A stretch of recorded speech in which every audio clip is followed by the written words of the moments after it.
The Phantom Carriage is a Swedish film that was released in 1921.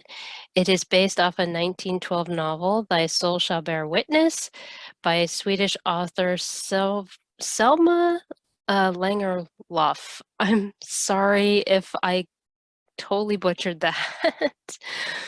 Now, this film is well known for its special effects, its flashbacks within flashbacks. Now, when it comes to its special effects, um, it had double exposures, the printing, like optical printing, and now a lot of people seem to think that there was a certain type of printing, optical printing, but that wasn't around until the early 30s. So there was like layers upon layers, and that was used. So now all of the filming was in a studio, which threw me for a loop because I thought that it was on location. When I watched this film, it was all in studio. The set design was inspired by a Swedish town known as Landskrona. Again, I am very sorry. I'm trying over here. Now, as for the story itself, it's set on New Year's Eve.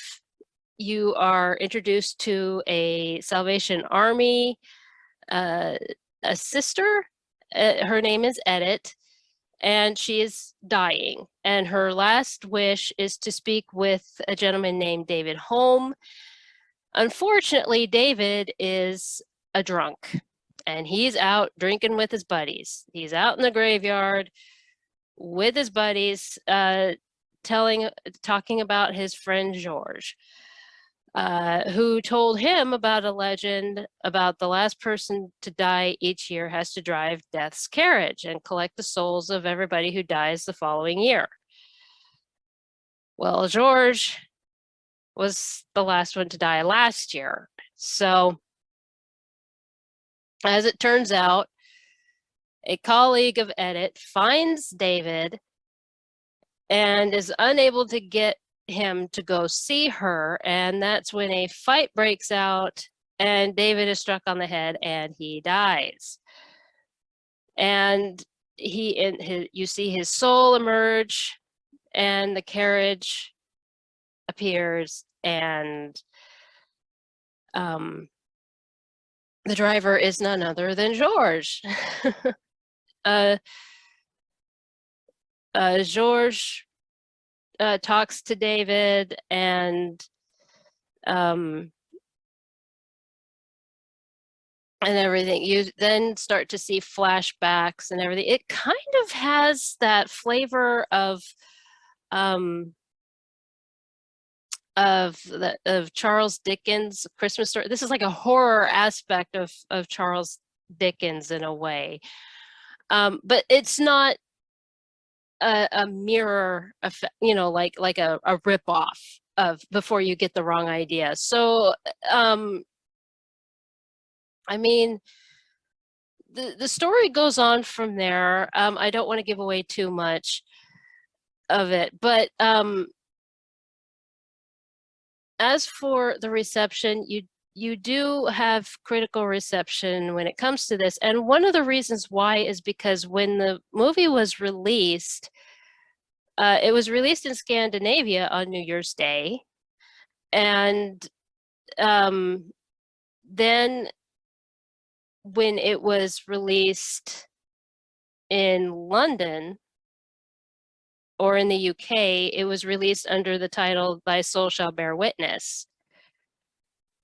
And then the following year, there was like a re-edit when it was released in the United States, and it was titled The Stroke of Midnight. Now, that version altered the narrative structure, and I'm reading off of this, in such a way that the legend of Death's carriage is not introduced until about halfway through the running time. So, and it was shown in New York City. That would affect, I can see where that would affect, and a lot of times America gets different versions anyway. That's just how America is. We're not special. And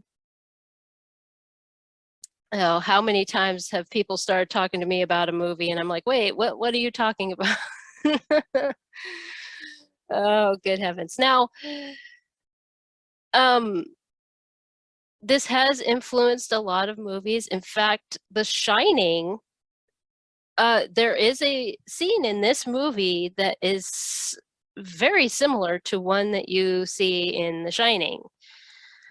For me, I grew up watching Darby O'Gill and the Little People, and The Carriage, for some reason, reminds me of, I'm sure it has nothing to do with it. I'm sure that it's just coincidence for me, and everything. But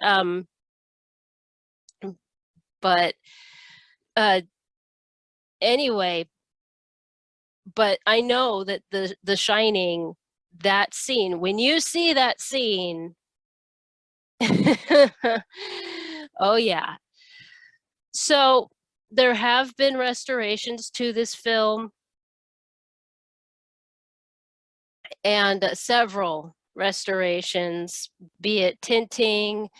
There was an incomplete version of but it was good quality, so they were able to work with it and everything. So from 1975 into 2015, they found several different versions, and they were able to restore and fix them. And as far as I know, all of them have been a success. So that is The Phantom Carriage, Swedish film released in 1921.